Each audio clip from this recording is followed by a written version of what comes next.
CMR shopping mall మన BHEL circle లో మార్చి 20న energetic star Ram Pothineni గారిచే గొప్ప ప్రారంభం.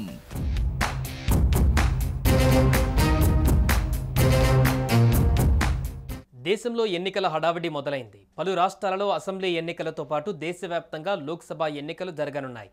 ప్రచారాలు, సభలు అంటూ రాజకీయ నేతల షెడ్యూల్ బిజీగా మారిపోయింది. అందుకే పొలిటికల్ లీడర్స్ ట్రెండ్ మార్చారు.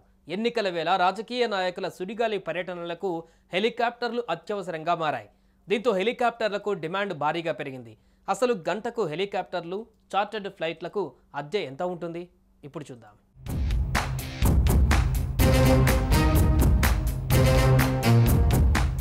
ప్రస్తుతం దేశంలో ఎన్నికల సీజన్ నడుస్తుంది. సార్వత్రిక ఎన్నికలకు టైం దగ్గర పడుతున్న వేళ రాజకీయ నాయకుల ప్రచారాలు ఊపందుకున్నాయి. అయితే ఎన్నికలకు తక్కువ సమయమే ఉండడంతో ఎక్కువ ప్రచారం చేసేలా ప్లాన్ చేస్తున్నారు. ఇందుకు ప్రైవేట్ జెట్లు, హెలికాప్టర్లు లేదా చార్టర్డ్ విమానాలను వినియోగిస్తున్నారు. మారుమూల ప్రాంతాలకు సైతం సులభంగా చేరుకునే అవకాశం ఉండడంతో హెలికాప్టర్లకు అధిక డిమాండ్ పెరిగింది. అయితే ప్రస్తుతానికి విమానాలు, హెలికాప్టర్లకు గిరాకీ సరిపడా లేవంటున్నారు. అధిక డిమాండ్ నేపథ్యంలో కొంతమంది వీటిని లీజుకు తీసుకునే అవకాశం ఉంది.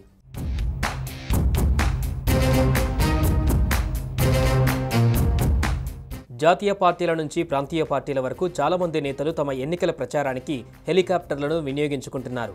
ఈ ట్రెండ్ మరింతగా పెరిగిపోతుంది. గతంలో వాహనాలను వినియోగించే నేతలు ఇప్పుడు కొత్త ట్రెండ్ను అనుసరిస్తున్నారు. దీంతో హెలికాప్టర్లకు డిమాండ్ పెరగడంతో పాటు అద్దె కూడా భారీగా పెరిగింది. 2019-20 ఆర్థిక సంవత్సరానికి గాను ఎన్నికల సంఘానికి సమర్పించిన వార్షిక ఆడిట్ అకౌంట్లలో హెలికాప్టర్లు, విమానాల సేవలకు 250 కోట్ల వరకు వెచ్చించినట్లు బీజేపీ తెలిపింది. కాంగ్రెస్ పార్టీ ఎన్నికల ప్రచార ప్రయాణ ఖర్చుల కింద ఆ సంవత్సరం 126 కోట్లుగా లెక్క చూపించింది.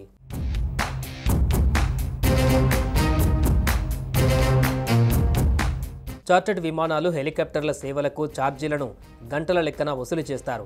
విమాన ఛార్జ్ గంటకు 4.5 నుంచి 5.25 లక్షల వరకు ఉంటుందని పరిశ్రమ వర్గాలు తెలిపాయి.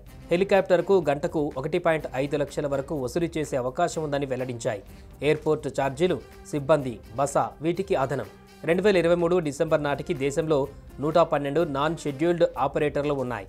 అంటే ఈ కంపెనీలు అవసరాన్ని బట్టి విమాన సేవలు అందిస్తుంటాయి. స్థిరంగా ఒక మార్గంలో సర్వీసులను నడపవు.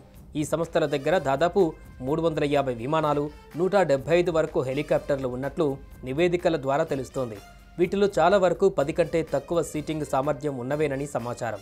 మొత్తంగా అద్దె ఎంతైనా చెల్లించడానికి నాయకులు సిద్ధపడుతుండటంతో 2024 ఎన్నికల నాటికి ఈ డిమాండ్ మరింత పెరిగే అవకాశం ఉన్నట్లు తెలుస్తోంది.